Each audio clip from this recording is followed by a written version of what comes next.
Bismillahirrahmanirrahim. Assalamualaikum warahmatullahi wabarakatuh.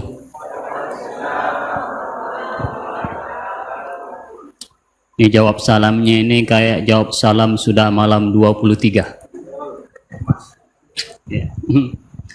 Alhamdulillahirabbil alamin. Innal hamdalillah nahmaduhu wa nasta'inuhu wa nastaghfiruh. Wa na'udzu billahi min syururi anfusina wa min sayyiati a'malina.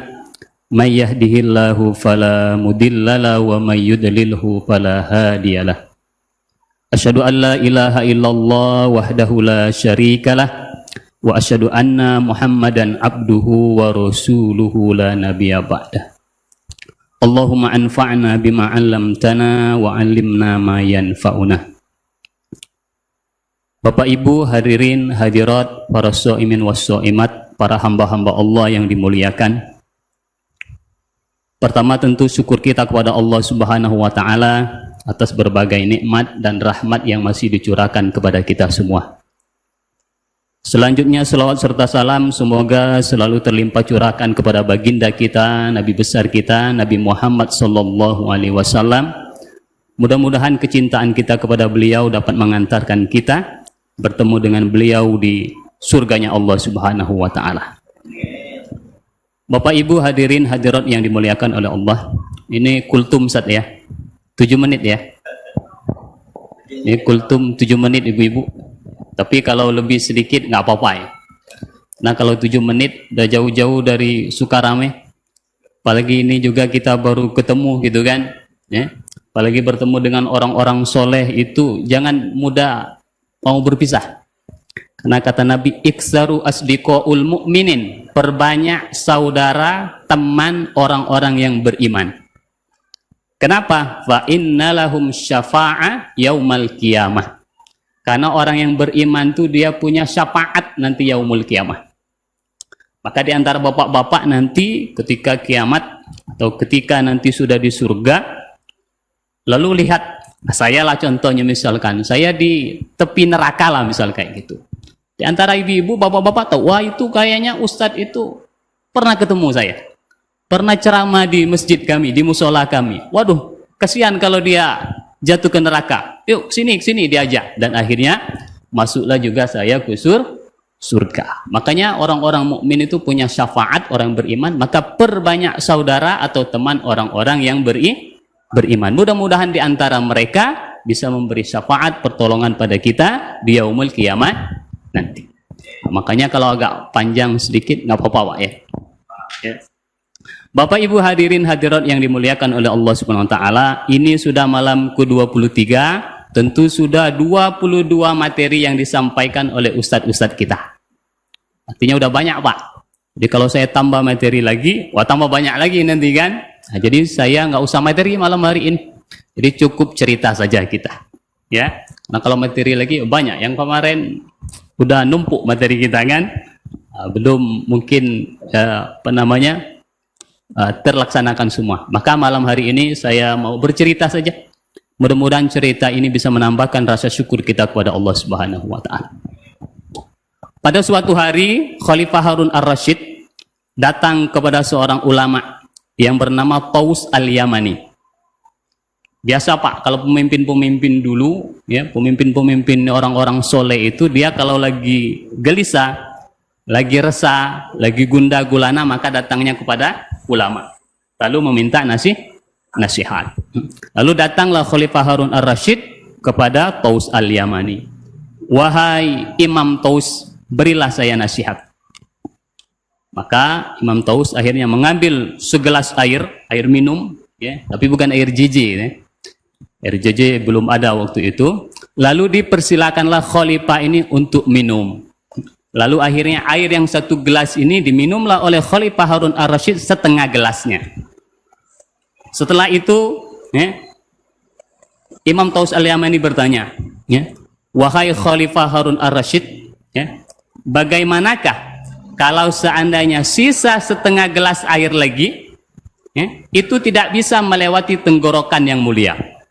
Jadi masih ada sisa setengah gelas, lalu kalau dia mau minum lagi, tapi air itu nggak bisa lewat tenggorokannya, nyangkut.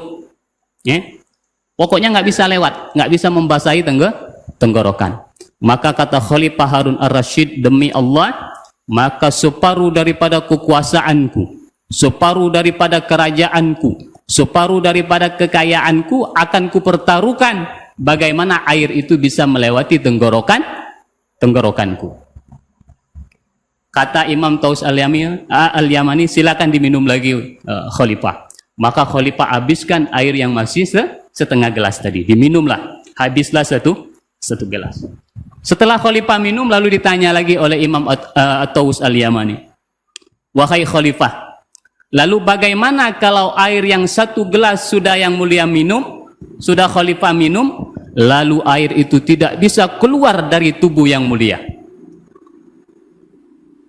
Jadi air kita minum aja bisa, tapi keluarnya nggak bisa, Pak. Ya, nggak bisa BAK, nggak bisa BAB, pokoknya air itu nggak bisa keluar dari tubuh. Maka kata Khalifah Harun ar-Rasyid, demi Allah, maka aku pertaruhkan seluruh kerajaanku, aku pertaruhkan seluruh kekuasaanku, aku pertaruhkan seluruh kekayaanku, bagaimana air itu biar bisa keluar dari tubuhku. Maka kata Taus al-Yamani, wahai Khalifah, bertakwalah kepada Allah Subhanahu wa Ta'ala, sesungguhnya kekuasaanmu, kekayaanmu dan hartamu tidak lebih daripada segelas air.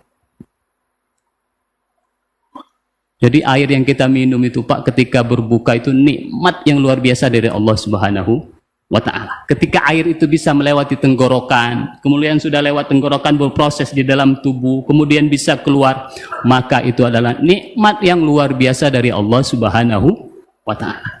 Sekarang pertanyaannya, sudah berapa galon air yang kita minum? Dari kita lahir ke dunia ini sampai sekarang. Betapa nikmat luar biasa yang Allah Subhanahu wa Ta'ala karuniakan kepada kita. Maka kita bisa lihat saudara-saudara kita yang memang tidak bisa mengeluarkan air sebagaimana mestinya secara natural, maka biasanya mereka dibuat selang baru di sini kan, tempat pengeluaran baru. Ada kantongnya, ya, itu dibawa kemana-mana, ya, repot sekali. Makanya nikmat yang luar biasa dari Allah Subhanahu wa Ta'ala. Makanya dalam surat Al-Waqi'ah Allah Subhanahu wa Ta'ala menyampaikan kepada kita, Apara'aitumul ma'alladzi tashrabun. Apakah pernah kalian memperhatikan terhadap air yang kalian minum? Antum anzaltumuhu minal muzni am nahnul munzilun. Maka kata Allah Subhanahu wa Ta'ala, apakah kalian yang menurunkan air itu dari langit atau kami yang menurunkan? Walau syaa laja'alnahu ujajan falaula tashkurun. Kalau seandainya kami mau, kata Allah, maka kami jadikan seluruh air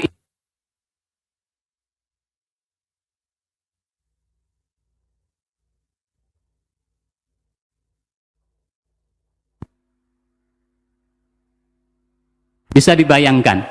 Dan Allah sangat berkuasa untuk menjadikan itu semua. Tapi Allah jadikan air itu tawar sehingga nikmat rasanya ketika kita minum. Maka ini adalah karunia yang luar biasa dari Allah Subhanahu wa Ta'ala. Makanya kata Nabi, kalau kamu bangun pagi, kamu mendapati tubuhmu sehat, kemudian kamu beriman kepada Allah, lalu ada rezeki yang bisa kamu makan pada hari itu, maka sesungguhnya kamu adalah maliku min mulukid dunya.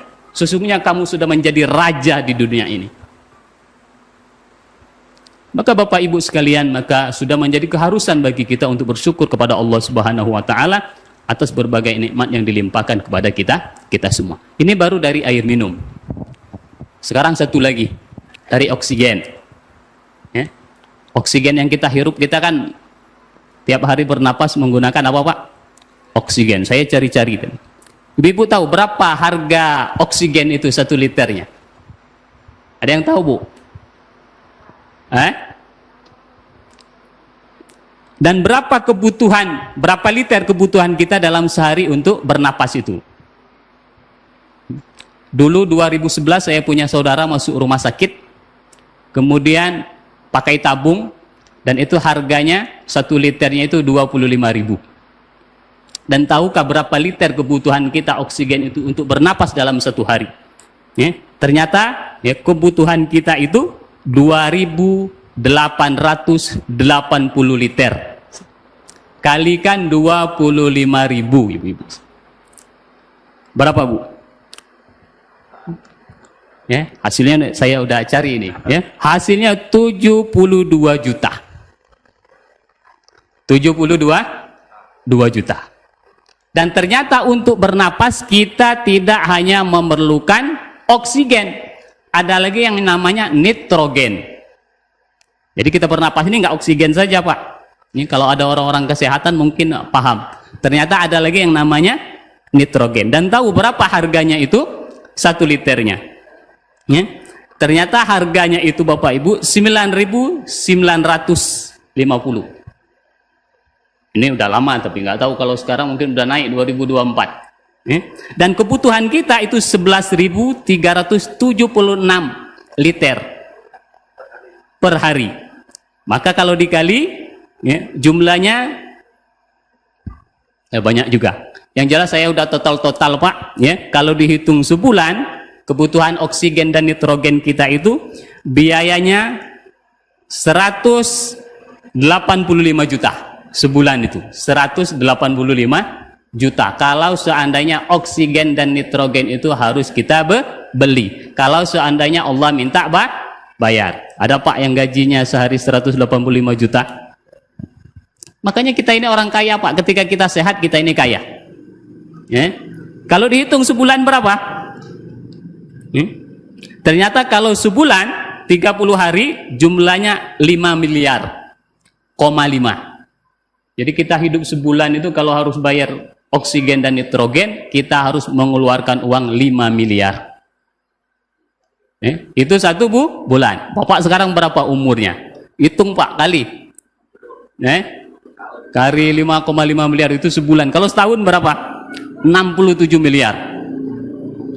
Kalikan dengan umur kita. Makanya kita ini orang kaya. Ketika kita sehat, kita beriman kepada Allah Subhanahu wa taala, ada rezeki yang bisa kita makan pada hari ini, maka sesungguhnya kita sudah menjadi raja daripada raja-raja di dunia. Makanya kita rasa-rasanya kalau ada sedikit musibah, kalau sedikit ada ujian dari Allah Subhanahu wa taala, maka ingatlah bahwa nikmat dan rahmat Allah itu jauh lebih besar, jauh lebih banyak ketimbang ujian dan musibah yang Allah Subhanahu wa taala berikan kepada kita. Maka sudah menjadi keharusan bagi kita untuk bersyukur kepada Allah Subhanahu wa taala. Lalu sekarang pertanyaannya, bagaimana cara bersyukur kepada Allah Subhanahu wa taala? Bagaimana Bapak-bapak kita bersyukur? Yang pertama, ya mengucapkan alhamdulillahirabbil alamin atas nikmat-nikmat yang Allah Subhanahu wa taala karuniakan kepada kita. Tapi itu ukuran syukurnya standar, Pak, kalau mengucapkan alhamdulillahirabbil alamin. Lalu bagaimana syukur yang dikehendaki oleh Allah Subhanahu wa taala? Jadi syukur yang dikehendaki oleh Allah Subhanahu wa taala itu bagaimana kita gunakan nikmat-nikmat yang Allah karuniakan kepada kita untuk ketaatan kepada Allah Subhanahu wa taala. Itulah cara bersyukur yang paling baik. Apa buktinya?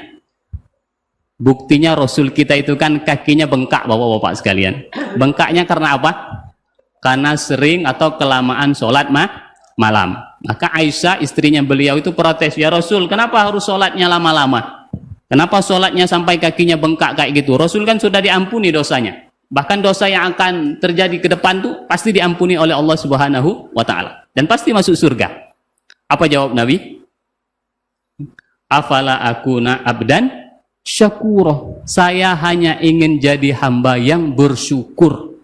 Ternyata syukur itu dengan ketaatan kepada Allah Subhanahu wa taala. Maka kalau kita termasuk orang-orang yang bersyukur, mari kita tingkatkan ketaatan kita kepada Allah Subhanahu wa taala. Maka Bapak Ibu sekalian, Ramadan ini insya Allah sebentar lagi akan berlalu. Sekarang kita sudah malam 23, maka mari kita optimalkan, kita maksimalkan kesempatan yang baik ini yang Allah Subhanahu wa taala masih karuniakan kepada kita. Karena banyak di antara saudara kita yang nggak sampai kepada Ramadan, atau yang sampai di Ramadan tapi sekarang berbaring di rumah sakit dan lain sebagainya, berharap bisa duduk seperti kita, bisa sholat, berdiri seperti kita, tapi mereka tidak punya kesempatan. Maka mari kita syukuri nikmat yang Allah karuniakan kepada kita yang luar biasa ini, kita gunakan untuk ketaatan kepada Allah Subhanahu wa taala.